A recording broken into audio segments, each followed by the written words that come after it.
Welcome, this is Nicholas Mutluck speaking to you on all that I experienced in my grade 11 English class at King's Christian Collegiate. We started the year off with the short story unit. We read through Indian Camp, Soldier's Home, Araby, and Winter Dreams. These stories all have maturity as a major or minor theme that is delved into.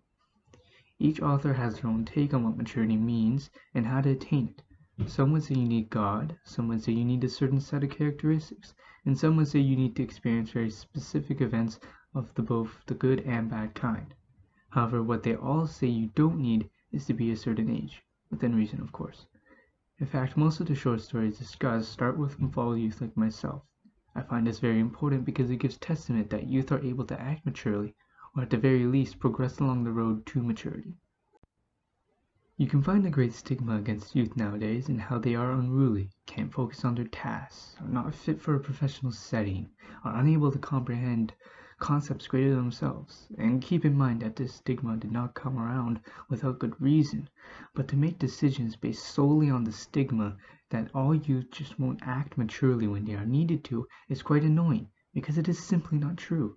Sure, we are on a journey and haven't experienced all things, or reached the destination, whatever that may be, but that doesn't mean we as youth lack every aspect of the desired destination. We learn and ask questions because we are curious, and the knowledge we gain, complete or partial, stays with us, rather than the idea of it being locked away in our minds until adulthood is reached. Another thing I wanted to quickly mention is that as youth we have a sort of advantage over adults that is discussed specifically in the short story Winter Dreams.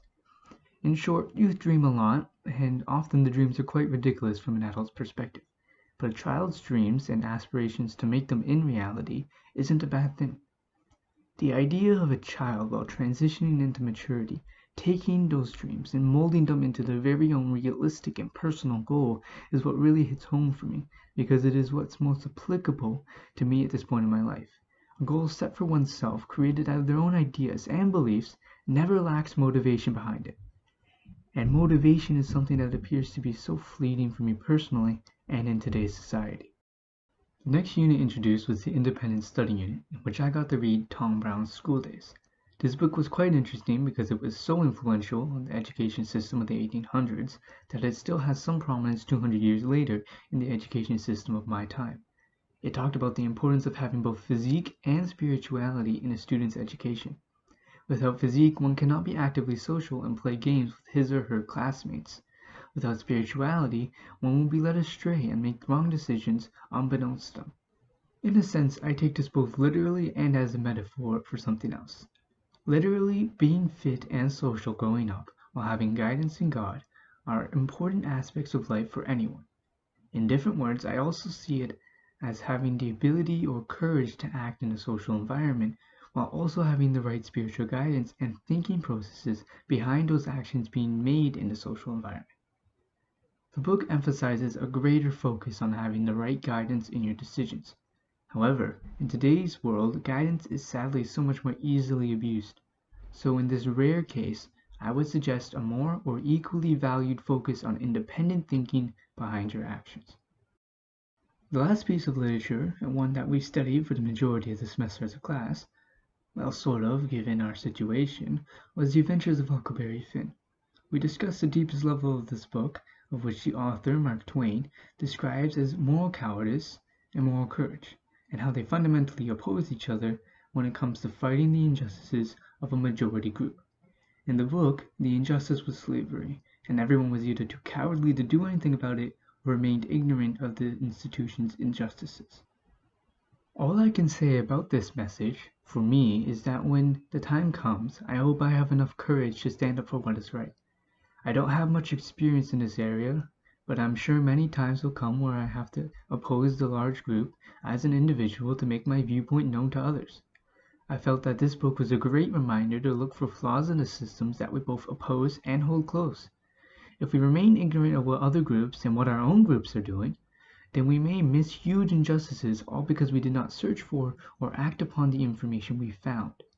And besides, the more a certain system or institution is able to survive fair scrutiny, the better this system is viewed by the public in comparison to others.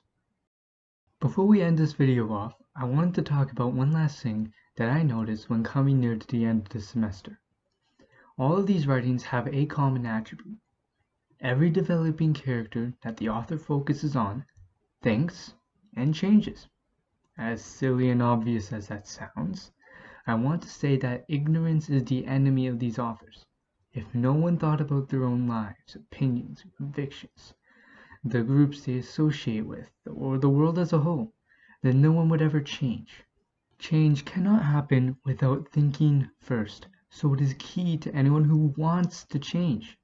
Religious or non-religious, humanity as a whole throughout history has shown to want at least one thing as an attainable goal, and that thing is to better itself. This betterment comes through change. A lot of change has happened to get from the very first civilization to what we have today. And so if we want to continue to change and get better, we need to think.